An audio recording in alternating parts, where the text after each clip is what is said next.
All right. Good morning, everyone. It's nice to see everyone for the third week in a row. I'm Ann Kinseth. I'm the Director of Education here at the Meadows Museum.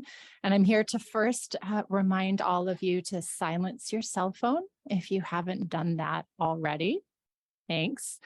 And I also want to start by thanking Miranda Saylor for the wonderful lecture she gave in week 1 and 2 of this series. And I'm very pleased to introduce our speaker who will finish up the latter half of the series for us, Kelly Donahue Wallace. So Kelly Donahue Wallace is a professor of art history at the University of North Texas.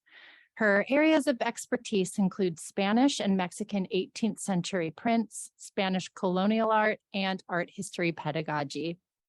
She received her PhD in art history from the University of New Mexico in Albuquerque, and she's held many fellowships. I'll name a few. She's had a research fellowship from Spain's Program for Cultural Cooperation, a Humanities Texas grant, a Fulbright Garcia Robles Fellowship, the Bernardo Mendel Visiting Faculty Fellowship from Indiana University, a Telecommunications Infrastructure Grant, and many UNT faculty grants. So we're so pleased to have her with us today. So please join me in welcoming Dr. Kelly Donahue Wallace. So before I begin, I'd like to thank the Meadows Museum and Ann Kinseth for the kind invitation to speak to you in this lecture series. And of course, to thank Miranda Saylor for putting together the exhibition that's so wonderful upstairs. We were just up there looking at it and sharing the speaking duties. It's wonderful to be part of this post-pandemic restart of the Luis Martin lectures. So for the next 45 minutes or so, I'm going to cover a broad territory, walking us through 4 stages of a nun's life in Spain's American colonies, as represented in paintings and prints, and as located in the architecture of the convent. The goal is to establish the context from which the holy women of the Spanish Empire in Miranda's wonderful exhibition came, and to set the stage for next week's lecture, in which I will enter more profoundly into issues of print, identity, and piety. Today, we will begin at the beginning with the young girl and her upbringing. We will then look at profession and life within the convent, and finally, at the nun's death, as the bride of Christ fulfills her destiny. And I should note that I'm going to be talking about elite women for the most part, because convent entry was not a cheap thing. A Spanish treatise published in 1599 on the stages of a woman's life explains that parents who have a daughter should understand that they carry a great burden. Girls, simply put, are a problem and usually turn out poorly raised and badly behaved. Parents of girls, like young Manuela Molina, face a great challenge, but if they raise her correctly, they will be rewarded by God. In particular, the girl's mother had the duty to raise the girl well, impressing upon her, as in soft wax, good customs and behavior, guiding her from her natural sinful inclinations, vanity, self-indulgence, and weakness in the face of temptation. With the aid of the switch, girls were to be taught to be humble and quiet, to perform domestic tasks, and to cherish above all things her virginity. So having a daughter in Spanish America presented a dilemma. How was she to be raised right in the eyes of God? For elite families, there were 2 paths, a strategic marriage or the convent. It was, after all, inconceivable in this era that a woman could successfully negotiate the world on her own. Maria de la Luz Padilla, who we see here in both portraits, shall represent for us the secular path. She was born in 1732 to the Marquis of Santa Fe de Guardiola, and despite her adult gown, pearls, and fake beauty mark known as the chiqueador, she was only 3 when this portrait was painted. Although Maria de la Luz would later marry, not long after her youthful portrait was painted, she left her parents' home to become a residential student at a local convent, as many wealthy girls were from around age 5 until their mid-teens.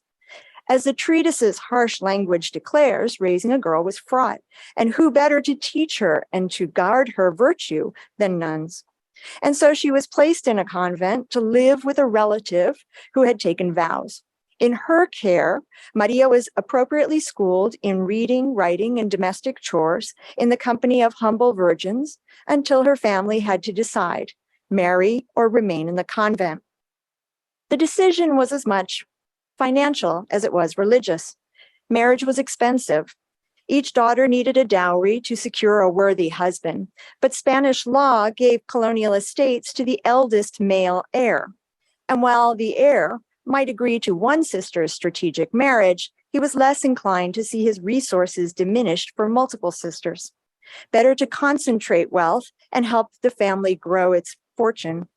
This made less money available for daughters, and the dowries paid to convents were lower than that paid to husbands, although not always. So Maria de la Luz Padilla went the secular route and at age 18 married José Fernando Gómez de Cervantes in 1732. We see her here pictured on the right in her late 20s with even more fashionable chiqueadores, her brocade gown, her fan, and her strategically placed flowers, not to mention her fabulous jewels. The flower's promise of fecundity did not lie, and she bore at least 6 children, beginning less than a year after the wedding, with the last child coming 30 years later in 1786 when she was 52. The other acceptable path for elite women was to take religious vows and live permanently behind convent walls. This portrait of the Del Valle family is a kind of sacra conversazione that includes the Virgin of Loreto, the Jesuit cult image, adored by the 2 parents who were deceased, the sons who paid for the painting, and the 3 daughters who took their vows and lived in the Conceptionist convent in Mexico City, the oldest convent in the Western Hemisphere and the most prestigious in the Viceroyalty. The painting brought them all together again in a statement of faith and wealth. So why did families like the Del Valles put their daughters in convents? The decision was again both religious and practical. We've already discussed the economics of marriage dowries, although convents also required payment to enter, as we shall discuss. On the religious side, it showed the family's piety and made sure that there was someone perpetually praying for their souls. Highly pious daughters also chose to dedicate their lives to God and to live what has been called by Asunción Lavrin a more perfect life as the bride of Christ. It also carried social prestige to be able to brag to your peers that you had daughters in the prestigious Conceptionist convent. Other women chose convents to live a life with purpose, serving as administrator or pursuing intellectual endeavors like Sor Juana Inés de la Cruz, or simply being free from the burdens and dangers of constant pregnancies. Just as common was opting for the cloister rather than settle for a marriage that was below her family's station. So women became nuns in Spanish America for many reasons, and while some did so against their will or when marriage prospects didn't materialize, most entered voluntarily, leaving the world behind for a life of prayer. The young woman and her family had lots of choices, as Mexico City, like other colonial cities, was filled with convents. What you see here is a map of Mexico City made in the 18th century. North is to your right. If you're familiar with the city, the main square, or Zócalo, is pretty much right in the middle, with the cathedral near its center. Each of the circles is a nun's convent. Nuns had arrived in Mexico City in 1540, less than 20 years after the conquest, and the first convent for women, Our Lady of the Immaculate Conception, to which the Del Valle girls had professed, was founded to the north and west of the main square soon thereafter, and it's indicated here with the yellow arrow. 21 more convents opened in the next 160 years, many of them founded with money donated by pious women. Why so many? Convents played religious and practical roles. Nuns prayed for their communities, especially for those who paid them to pray. Lots of convents meant lots of prayers sent to God. Inside the walls, the women also worked, meditated, and lived according to their vows, safe from the dangers of public life and their innate moral frailty. Convents also supported local economies with real estate holdings, purchasing on a pretty large scale, and even some limited banking. The convents, of course, belonged to different orders. This late 18th century painting pictures the habits of all of the Mexico City convents, organized as if seen in a large multi-storied cloister. We can see the rough brown habit of the Capuchin order in the upper left, with St. Teresa of Avila's discalced Carmelites just below. In the center, we see the blue and white habit of the Conceptionist order, and on the left side of the second row, the Brigittines with their distinctive striped veils. The girls who I mentioned a moment ago, who were educated in the convent at about age 5, are represented in the lower left on the second row and in our detail in the center, accompanied by nuns from the convent known colloquially as La Enseñanza, the teaching. You may notice that there are more than 22 institutions here. This is because in addition to convents, Mexico City, like other colonial cities, had other institutions for housing girls and women. The upper right corner is a Colegio de Niñas, one of the few formal schools for girls. The other type of institution represented here was recogimientos. This is where secular women would retire from the world or be shut in by her family for a life dedicated to prayer, but not as a nun. This is why these women, pictured on the right side of the painting, wear civilian clothes. On the bottom right, 2 of these women fight each other. Their recogimiento was more like a women's prison, and the label underneath it says locas, crazy, and it was populated by the lowest classes. Women did not check in voluntarily. This kind of social hierarchy also extended to the convents themselves. Most convents were open only to girls of supposedly pure Spanish blood, known as Creoles, although the convent of Corpus Christi, seen here in the detail on the left, was opened for the elite indigenous women in the 18th century. There were highly exclusive convents who took only the daughters of the finest families who paid immense sums to place her.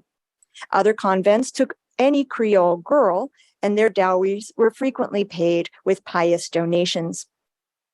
Selecting the convent was a family affair. Young women were placed in convents where their relatives were or had been, as was typical, and it was typical for girls of a single family to go to the same convent as the Del Valle girls did. One example in Querétaro had 21 girls from a single family between 1650 and 1800. And overall, 78% of the nuns in that convent were related to one of its living or deceased nuns. So they were very much family affairs. For every nun in a convent, there were 5 other enclosed women and girls, making these very large communities. At one site in the Yucatan Peninsula, the convent had 109 nuns, but 852 other women and girls living within its walls. These other women included younger relatives sent for education, widows who retired from the world, servants, and even slaves who traveled with their mistresses to their new homes. This happened despite rules that banned girls, servants, and other women from living in a convent, and we'll see nuns frequently bend the rules. So having selected the convent and decided to pursue profession, what happened next? First, the young woman and her family had to establish her legitimacy and her Spanish lineage, or limpieza de sangre. Mexico had a strict social hierarchy based on race that found its way into the cloister, and these brides of Christ were expected to not bear the stain of what was seen as inferior blood. She also had to prove her virginity and youth, although exceptions were made, especially for widows. Next, her family, or a generous patron, paid the dowry. By the 18th century, this was a cash donation of 4,000 pesos, which was roughly equivalent to the annual salary of a mid-level bureaucrat in the colonial government. Poor girls could also pay their freight as musicians or as other skilled labor. If the young woman completed her year-long novitiate and took final vows, another dowry was paid that supported her life at the convent. This was principally cash, but also sometimes land and properties, helping convents become wealthy enterprises with large real estate holdings. The family also provided a trousseau of fabrics for her habits, linens, furniture for the cell, and staff to serve the new nuns. It was at the end of the novitiate that the parents commissioned portraits of their daughters, and that's what we're seeing here. The sitting took place during the day when the girl left the convent to visit her family home, saying goodbye to loved ones and making sure that she really wished to profess. Each of these 3 Mexican paintings represents a young woman before she took her final vows. Each is spectacularly outfitted, especially the young indigenous noblewoman in the middle, and her Creole peer on the right, with her chiqueador beauty spot, her diamond and pearl jewelry, and her lace. The daughter of the army captain and Creole noblewoman on the left dresses a touch more modestly, with a woven rebozo, or wrap, wrapped around her lace blouse. Although these portraits typically remained in the family home, the parents of the indigenous noblewoman donated the portrait to the convent as part of her dowry. She wears a traditional Indian huipil, a tunic, and has a closed fan cut off in this view to represent her modesty in her left hand and a carnation, symbol of betrothal, in her right. In many cases, 2 portraits were made. One painting pictured the young woman in secular life, and the other as the professed nun. The 2 paintings seen here represent the daughter of Mexico City's most important painter in the mid-18th century, Miguel Cabrera. On the left, she appears en el siglo, meaning wearing the clothes of this world, holding a fan and kerchief to illustrate her humility. Her pearls, gown, and chiqueador show her fashionable good taste. On the right, however, she appears in the rough habit of the Capuchin order, her eyes downcast, as was the standard for Capuchin profession portraits. And here another example of paired portraits, the first of Mariana de Cervantes en el siglo, with pearl, fan, gold, lace, and a powdered wig, and the second of the newly professed nun, the same girl, Sor Mariana de San Miguel, in her black veil and white habit of the Conceptionist order, holding a devotional book and pointing to her nun's badge, or escudo de monjas. So let's go in a little closer to look at those nuns' badges. The nuns' badges were part of the habits of several Conceptionist and Hieronymite convents. They are painted on copper discs, framed with tortoise shell, and hung or sewn onto the habit. The Virgin Mary is the most common subject for these paintings, as the nuns emulated her virginal life, the Imitatio Mariae. An exaggerated version of the painted miniature worn pinned to clothing in the 18th century, the works are at once statements of faith and symbolic shields, calling upon the Virgin Mary and the saints for their protection and help in the face of temptation. In both cases here, the Virgin Mary is crowned by the Trinity and surrounded by saints. Their dimensions can be quite large, making the badges a kind of burden for the body, a physical weight the nun bore in the interest of avoiding temptation and denying her body. And I like to give the one on the right to my students as an extra credit if they can name the majority of the saints. They pass the class. The nuns' badges figure prominently in Mexico's most famous profession portraits, known collectively as the crowned nuns, or monjas coronadas. In these likenesses, the nun appears not just in her habit, but wearing a wire crown filled with real and artificial flowers, and carrying other accessories symbolizing her virginal status and her mystical marriage to Christ. Although they come in full-length versions as well, these 2 are half-length examples. On the left is Sor Juana de la Cruz, not Juana Inés de la Cruz, but another Juana de la Cruz, a noble woman who took her vows at Mexico City's Geronimite convent. Her habit looks little like the Geronimite habit in the painting of the city's convents, which offered a simple white dress and black veil. This is because while convents established a standard model for the basic habit, the nuns entering more liberal convents were free to embellish them. For her profession, Sor Juana topped her white habit with a heavy embroidered cloak that extends up and over her black veil. Similarly, Sor Ana Maria de la Preciosísima Sangre topped her habit with white lace and added pearls along the edge of her embroidered veil.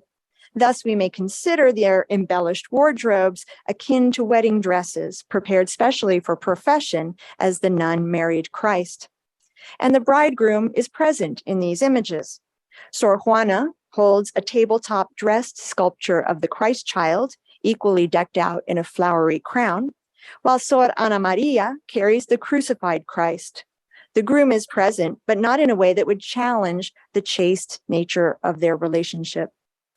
The other iconographic elements in the portraits vary, with some offering a palm frond or flowery staff, as on the left, or a candle, as on the right. Both symbolize virginity and faith. The nun may also wear a wedding ring, or in the case of Sor Juana, several rings. But it is the flowery crown that captures the imagination in these portraits, created to hang in the family home as a stand-in for the daughter who will never return. The flowers themselves are symbolic: carnations for obedience and penitence, roses for sacrifice, lilies for chastity. It's been suggested that the flowers in Mexican nun portraits recall the potent symbolism of flowers in indigenous traditional practices, including making flowery offerings to the elite and outfitting newly chosen priestesses with flowers. And this is undoubtedly true, but of course, flowers also have potent symbolism, particularly relating to the Virgin Mary in European traditions. So we may see them as a sign that would have been broad in its appeal and a clear message to its colonial audience. The crown, too, offered an unambiguous message of triumph, and it formed part of the profession ceremony itself when the priest stated, "Come, bride of Christ, and receive the crown that God has prepared for you for all eternity." Here are two full-length portraits by the same artist, José de Alcíbar, working in the 18th century in Mexico City, that show us a range of profession portraits and their iconography. And they vividly illustrate the two types of convents to which young women could profess in this era. Sor Maria Manuela Margarita, on the right, professed at the convent of San Felipe of the Capuchin order. The crowned Sor Maria Ignacia de la Sangre de Cristo took her final vows at the convent of Santa Clara, an urbanist Franciscan convent. The two portraits speak of clearly different values, one exceedingly humble and poor, and the other not so much. So what was the difference? Originally, all Mexican convents embraced what was called the vida común, the communal or common life. Following a model championed by St. Teresa of Avila, these nuns turned away from the luxuries of their upbringing and instead lived communally, sleeping in dormitories, working within the convent without servants or slaves, dressing in rough habits, eating in refectories, and practicing severe penitential acts, including fasting and self-mortification. And there were no young boarders or non-nuns living within the convent. But two things happened in Mexico in the 17th century. First, Bishop Juan de Palafox y Mendoza in Puebla allowed the Conceptionist convents in his diocese to relax the rigid prayer schedule, changing the rhythm of the day. Soon after, the Archbishop of Mexico City relieved his city's convents of the need to pay for the nuns' daily upkeep.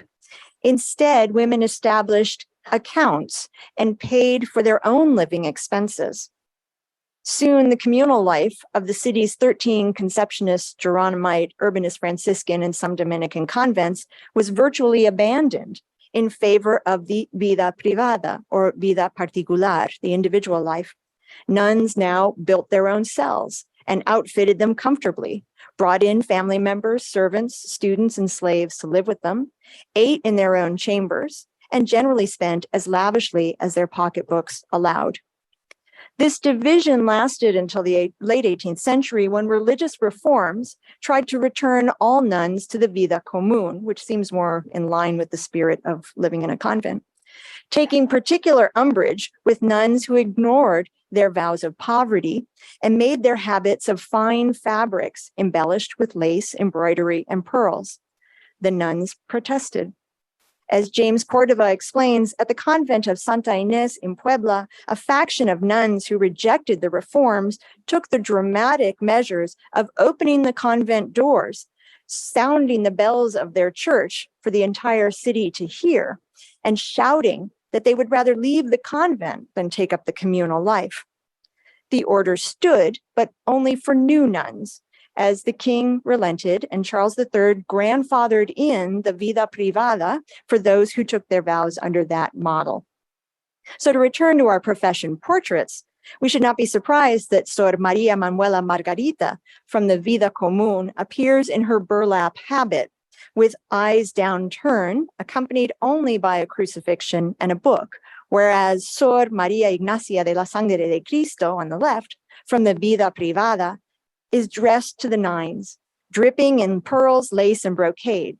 This is not to say that one was more pious than the other, but certainly their lives diverged quite a bit when it came to comfort. But let me use this atypical example to address what many of you may be thinking. How much did all of this cost? This is the portrait of the Geronimite Sor Maria de Guadalupe, unusual for showing the nun with a saint, Saint Barbara in this case, another nun who locked herself away to serve Christ. A document from 1667, published by Alma Montero Alarcón, gives us a glimpse of the money spent on the profession. In total, the event cost 630 pesos, so a fairly good amount compared to the total dowry. Roughly a third of the dowry in this era. Before we even get to her lavish habit, the nun's brother paid the profession license fee to the archbishop, hosted a lengthy meal for those who attended, hired musicians, paid the bell ringer and for fireworks, and bought gifts of prints, medals, and rosaries for the attendees. He also purchased cloth banners to hang outside and provided what is described in the document merely as tips, propinas, for the convent, so a little cash donation there. The cost of his sister's profession habit was similarly immense, including silk from China, cloth from Spain, Belgium, and France, ribbons, lace, and of course, the tailor who sewed the garment, plus the cost of an outfit for the new nun's servant. Unfortunately, we do not have paintings that picture the profession event. So we have to settle for this allegorical representation of the mystical marriage of a religious soul. Here, a white-veiled novice is joined to the Christ child who offers her a ring to symbolize their union. The event is witnessed by Joseph, Mary, and the Spanish Carmelite saints John of the Cross and Teresa of Avila. To the left side is the prophet Elijah, the founder of the monastery on Mount Carmel, the first Carmelite institution. In the background, novices and nuns toil in the garden, cultivating the flowers they offer to the left side. The actual ceremonies looked quite different. In fact, there were two ceremonies. The first was when the young woman became a novice and took up the habit. For this event, she arrived at the church richly dressed in clothes of the century, del siglo. Standing before the altar, she was blessed with holy water. She then walked through the church and into the convent as music played. There, she knelt before the abbess, received a candle and flowers, and entered the choir, part of the church, where her future sisters removed her street clothes and dressed her in her habit and novice's white veil. After her year or so of the novitiate, the final profession ceremony was held in the church, with the new nun in the choir and the priest and public in the main body or nave of the church. A sermon was read. Then the priest approached the novice, asking her to light her candle. After a brief interrogatory, the nun was crowned, a hymn was sung, and the novice's white veil was replaced by her black one, symbolizing her death to the outside world. And in fact, the nun never again left the convent, living and dying in this one spot. Only in extreme cases was the nun able to leave, and only with the permission of the abbess and the archbishop, and accompanied by a chaperone. These two paintings show the exception, when an entire convent moved. These momentous events are here recorded as massive festivals, with throngs turning out to witness and participate, providing a glimpse of how important convents were to the communities they existed in. On the left, the black-veiled Dominican nuns walk amongst throngs of male clerics and onlookers from all walks of life. The surrounding homes are decorated with cloth hangings, and sculpted saints are carried in procession. On the right, the nuns are harder to find, and let me see if I can do this. There they are.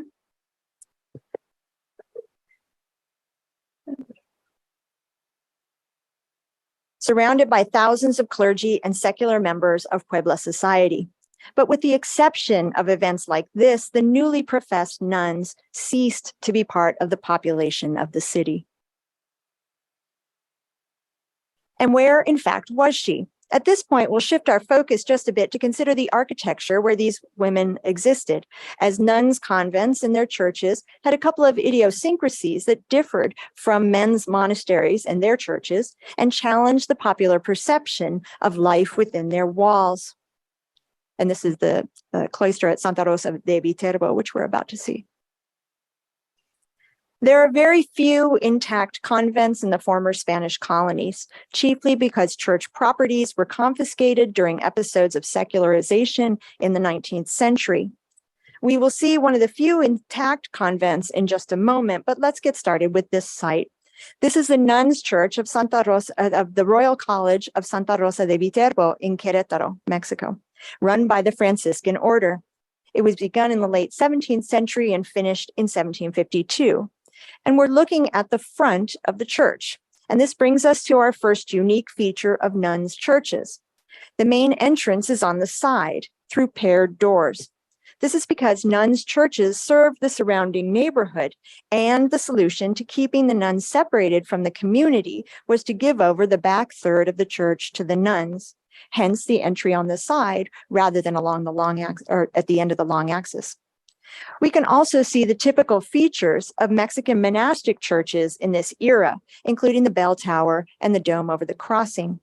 If you're wondering about those large volutes, those curlicues on the side, those are buttresses, a kind of interpretation of the flying buttress, added to support the dome, although largely ornamental rather than functional. And the entrance to the convent is over here to your left. Inside, we find the single nave church with its dome and groin vaults. Here we see its renovated altar, regrettable in its style, in my opinion, as a lover of the 18th century, but reflecting the tastes of the mid-19th century. These were, after all, living churches. Along the nave, we see 4 surviving altar screens from the mid-18th century, gilded wood, paintings, and sculpture, creating a shimmering vision of heaven. In the center, we see the next feature that's unique to nuns' churches, and that's right here. This is the abbess's loft or balcony. Here, the abbess witnessed the mass, able to see out but not be seen inside. The screening is called the celosía, adapted from the Moorish practice of covering windows in urban homes to allow women to see out but not be seen inside. Opposite the main altar, we see the next feature. This is the 2-story choir at the back of the church. And let me get there. You can just barely see it on the left side here. This area, accessed through a door in the cloister, was reserved for nuns. Coming in a little closer to the choir, we see the celosías that protected the nuns from view as they witnessed Mass. Much of the time, this would be covered with curtains. There was also an altar inside where the nuns made their daily prayers and a huge lectern to hold choral books. This Spanish painting from the 19th century gives a romanticized view of what activity in the choir looked like during the Mass, with nuns listening and praying while remaining unseen behind the celosías. But of course, nuns did need to come in contact with male clergy. Abbesses were not allowed to administer the sacraments. For taking communion, nuns' churches included a craticula or comulgatorio, a small opening in the wall between the church and the choir, through which the convent's chaplain could pass the host. The painting on the left is a portrait of the chaplain at Santa Rosa de Viterbo, the church we've been looking at, administering communion to a white-veiled novice who pokes her head through the hole. So the head, I promise, is still attached to a body. It doesn't look like it in that photograph, though. Confession also requires some proximity. In nuns' churches, a confessional for the nuns was cut into the wall, separating the church from the cloister. On the right, we see 3 such confessionals at the convent of Santa Catalina in Arequipa, Peru.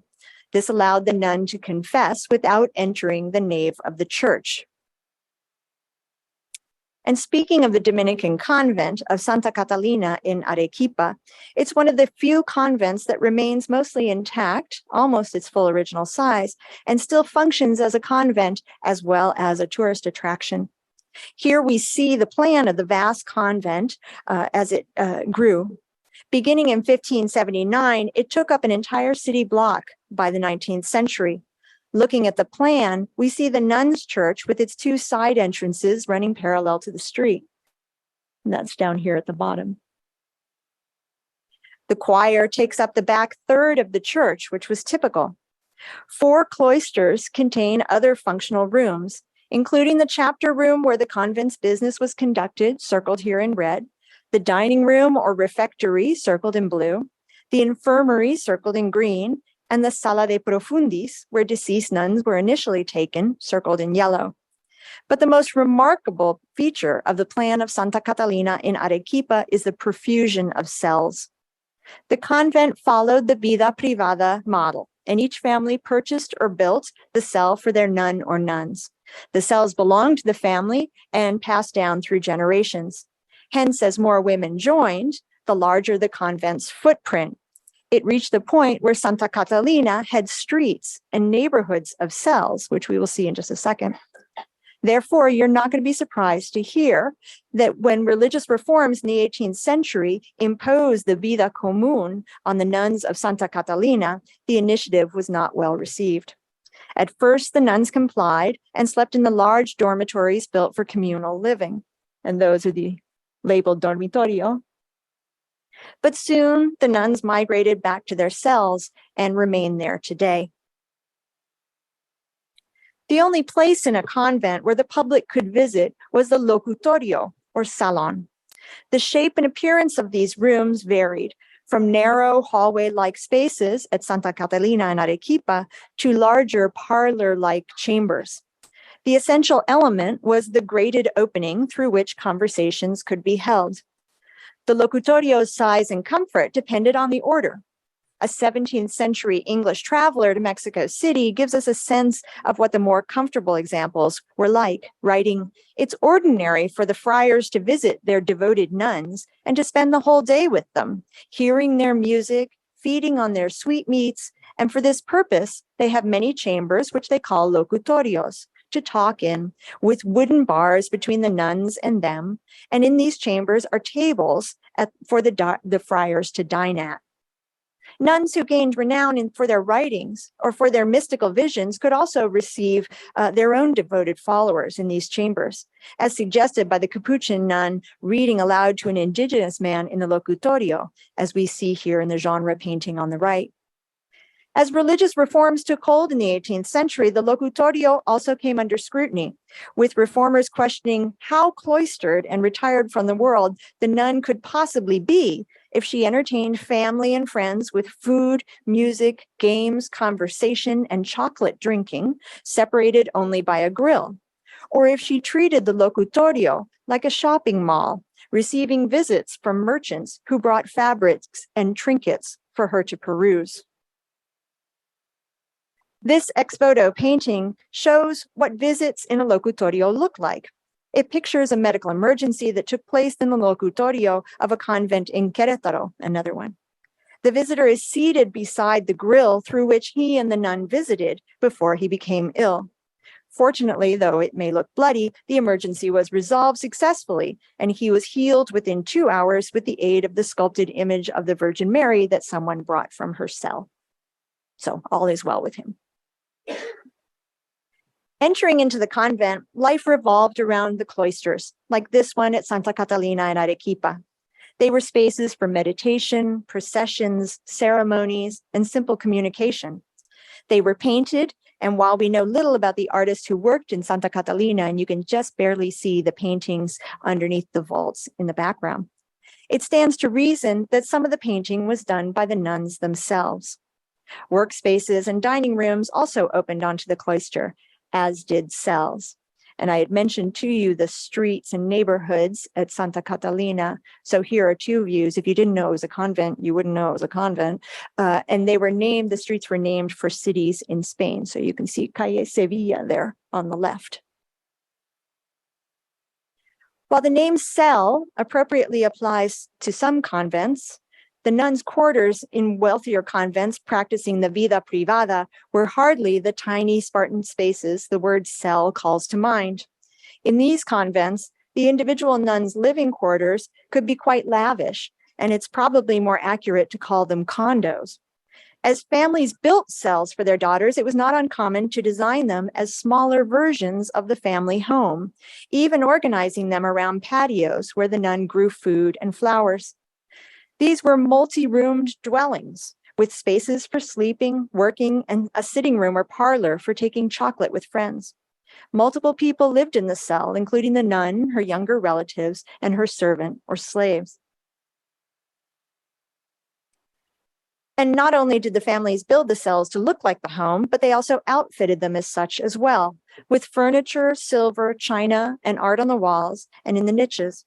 This Mexican painting of a Spanish nun's vision of Christ provides a glimpse of the type, with a cupboard displaying a fairly respectable collection of porcelain tableware. On the right, a painted cross created by José de Alcíbar was made to hang on the walls of a nun's cell.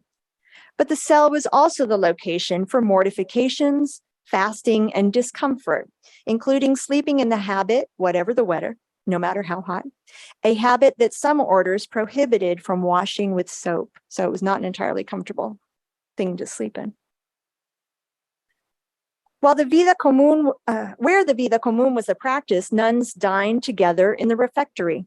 At Santa Catalina on the left, the refectory we see here came to be used more often during the reforms that tried to get the nuns to live a more communal life.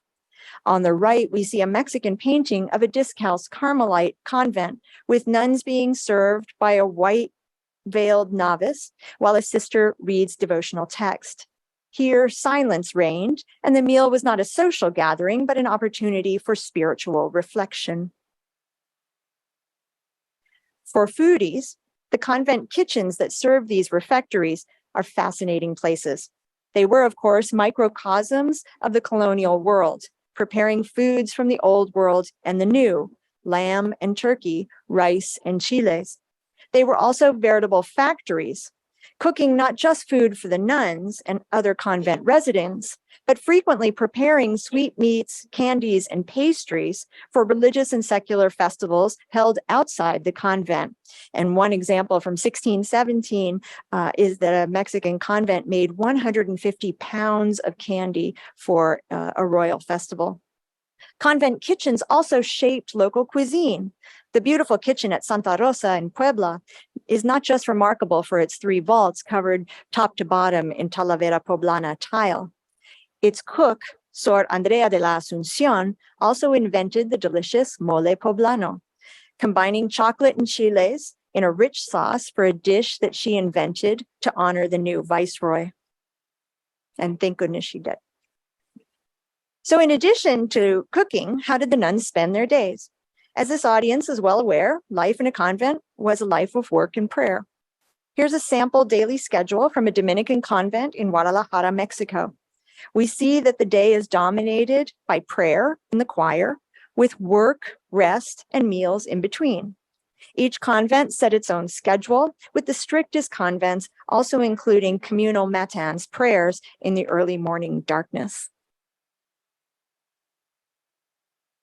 The work that each nun performed reflected her interests and skills, and this work made it into portraits painted for them later in life.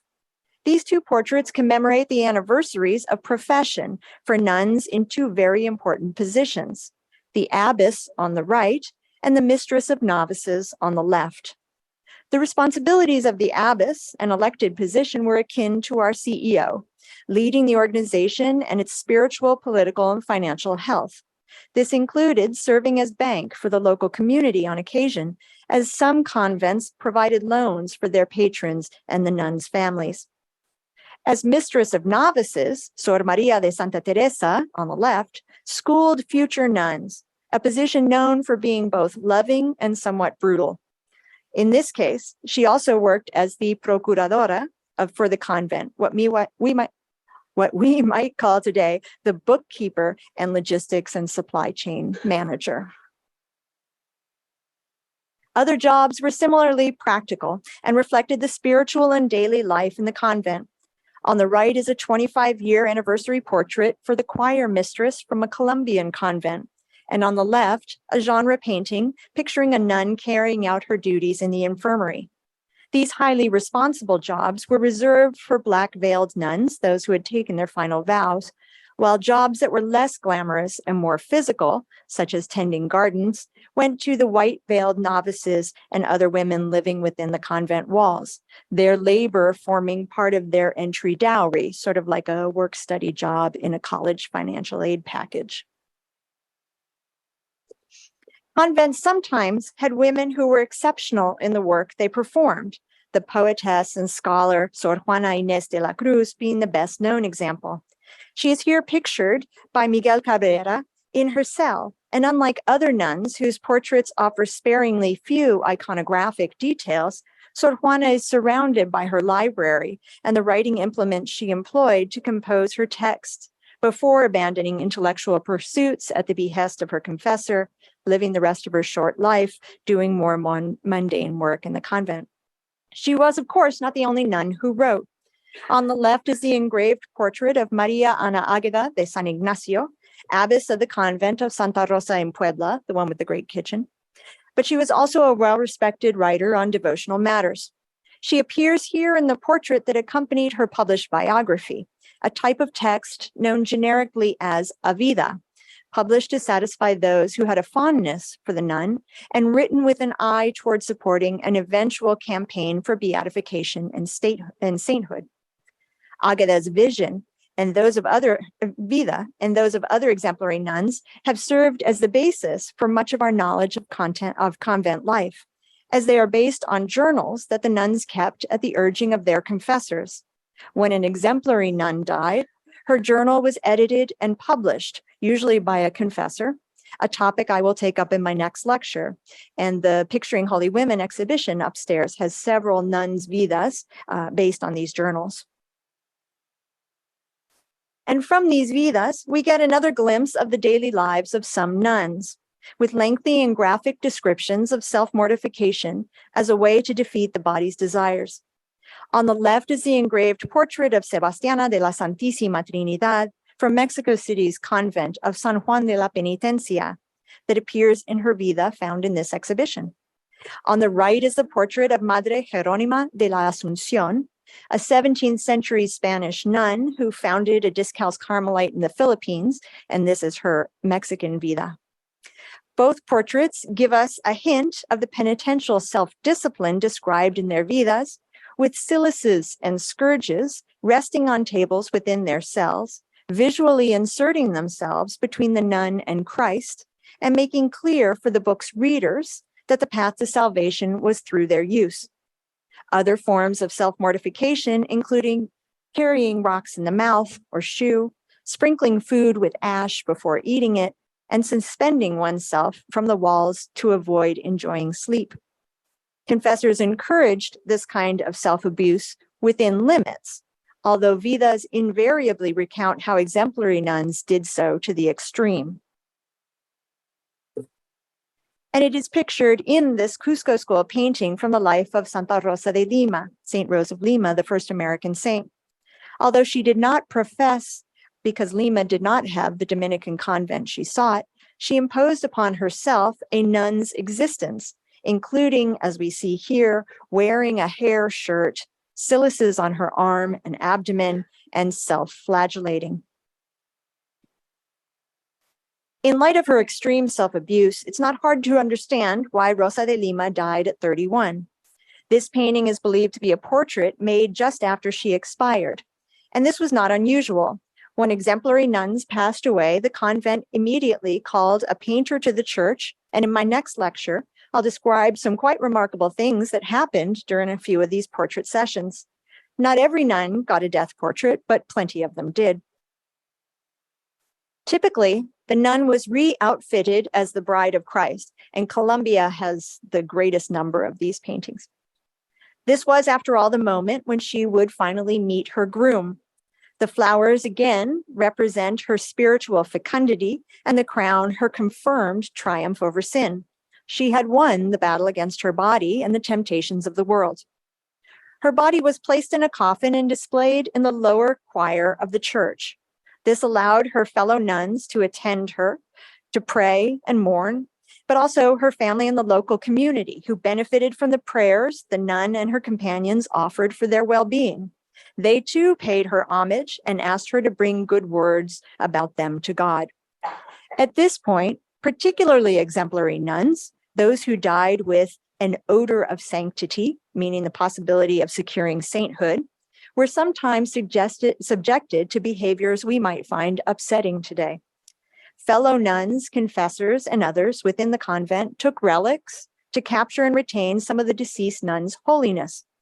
These might be pieces of clothing, items from her cell, dirt from her burial, or even pieces of her body, fingers, toes, and on at least one occasion, her head.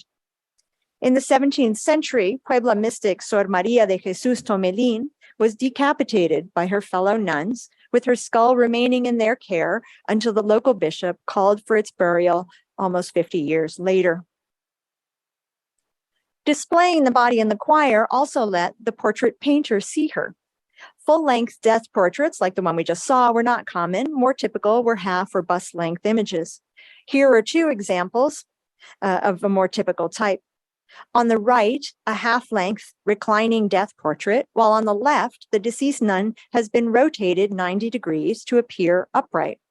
This rotation is unusual, as painters typically made very clear that their subjects were dead, despite the period's usual practice of painting the secular deceased as upright and lifelike. It was, therefore, important for the nun to be pictured as dead in the portraits, which remained in the convent. Her death, after all, was her crowning achievement, the moment of the consummation of her mystical marriage. Thus, it's not surprising that nuns have been exhumed, still wearing the crowns placed on their heads upon their death. Nuns were buried in crypts below the choir. For exemplary nuns, the burial sometimes involved a procession within the cloister, attended by male clergy from the city before her sisters placed her in the ground. The secularization of the vast majority of Spanish American convents that followed independence from Spain has meant that some of these sites have been excavated. On the right is one of several nuns exhumed from the convent of La Encarnacion in Mexico City, she and others still wearing their wire crowns. But rather than end on that gory image, let us finish with this painting of Rosa de Lima, our Peruvian saint who died at 31. Rosa appears here after her death, resurrected in apotheosis and carried into heaven. First to greet her is Saint Dominic, the founder of the order she had so desperately wanted to join. Waiting above is the Virgin Mary, the woman whose virginal existence she emulated throughout her life. And higher on still, and represented only by the light emanating over Mary's head, is Christ, her divine husband, ready to receive his bride in eternal reward. Thank you.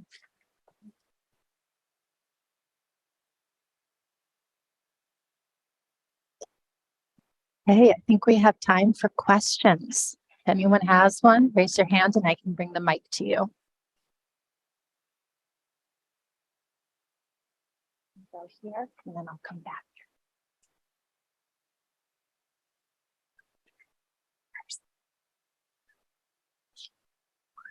Hi, thank you. That was terrific.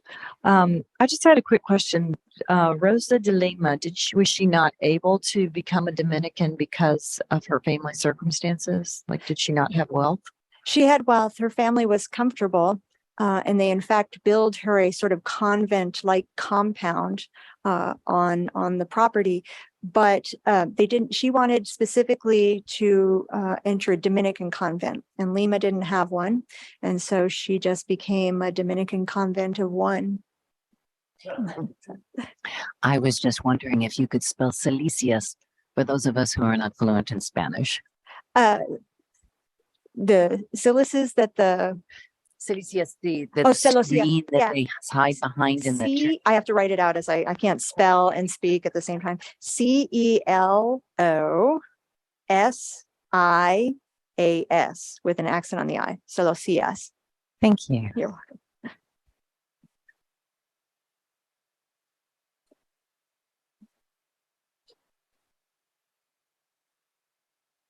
Was this during the time that the Inquisition was still in effect in Spain, and did that in some way extend into Mexico? And how can you tell us anything about that? Yeah, the Inquisition came to the Americas within 40 years of the conquest. There was an office of the Inquisition in Mexico City, and then it spread to other colonial sites as well. Prior to that, the bishop or archbishop sort of took on the role of Inquisitor General. And in the Americas, the Inquisition was just as active, dealing with anytime they got a whiff of Protestantism or blasphemy, and somebody brought that to their attention, they pursued vigorously cases. And there were autos de fe, the same sort of public demonstrations of regret, and including some deaths where people were executed for their non-religious behavior. Officially, Native people were exempt from being investigated by the Inquisition because they were new to the faith, although they got called in and spoken to and were part of the procesos. They're called the processes. And so the emphasis of the Inquisition really changes depending on the era. And so Protestantism was an early concern. Decorum becomes important a little bit later. Yeah, so they were very active. But just to follow, I don't know my timing properly, but the Virgin of Guadalupe visions and such, was the Inquisition still in effect at that time, or had that ceased? Yeah. So the Inquisition hadn't been set up when the vision happened, but certainly by the time her cult grows and it sort of experiences its greatest growth in the 17th century. Then she becomes the patroness of Mexico in the 18th century. The Inquisition was still very much active. And there are great Inquisition cases of what happened to people who mishandled images of the Virgin of Guadalupe. One of my favorite was a fellow who wore a print of the Virgin of Guadalupe in his shoe. And he donated his shoes to the leather to be reused. And so the cobbler found this dirty, sweaty print of the Virgin of Guadalupe in the shoe and went to the Inquisition and said, you gotta look into this fella because something's up. And so they did. They investigated. But I think that the upshot of all of it was paper was pretty scarce, and he was just using it to patch a hole in his shoe, and he's really sorry. But the Prince of the Virgin Guadalupe get abused like that, sometimes for a kind of religious outburst, other times just for issues of practicality. Now, did the Inquisition ever look into the veracity of the vision? Not that I'm aware, maybe Miranda, not that I'm aware. There were investigations, certainly, of the veracity of it, including when the painter Miguel Cabrera, who we saw a couple of examples, we saw his daughter as she went into the convent. He and a group of artists were asked to inspect the painting, and they determined that its material and process of making was like nothing that the human hand could produce. So they gave it the artist's stamp of approval as a truly miraculous image. Thank you. Are you able to go back to the previous slide on the apotheosis? Yes. I have two questions on this. So the word apotheosis means to become divine. Is this to imply that she takes on a special status when she gets to heaven? Well, she does become a saint, and this is painted after Ah. she was beatified and then Oh, okay. sanctified. So That explains that. So a saint is not everybody gets the same treatment. right. It's kind of the sainthood gives you a higher status, I assume, in heaven, at least in this conception here. Now, where is Christ here? He's not visible. Ah. The only indication of his presence is the light that's coming in over his mother's head. I see. And so it's And is this on the right? Is this St. Francis, perhaps? that's Dominic. That's Dominic. Yeah. Okay. So he's But she was Dominican. yeah. And she's being welcomed Okay. by Catherine of Siena, right? Yeah. Right. As well. So another Dominican saint. Yeah, that's just amazing painting. It's beautiful. Yeah, thank you. Thank you so much, Kelly. That was absolutely wonderful. And I really appreciated your discussion of the architecture as well. I feel as though that usually tends to receive less attention when discussing female monastics. But I wanted to ask you about scholarship or scholars that are currently working on the other women living in convents, just because I don't know about that part of the bibliography, and if you had any recommendations. I don't. Asuncion Labrin, her work, she has a wonderful The Brides of Christ, and it has a great discussion of the other women within the convent. And she has some examples of well-known, particularly widows, since, the widow of a nobleman or a well-to-do person has more of a written record behind her than say a servant or a slave. So she writes about some of those women who entered into a cloistered life, if not as a nun.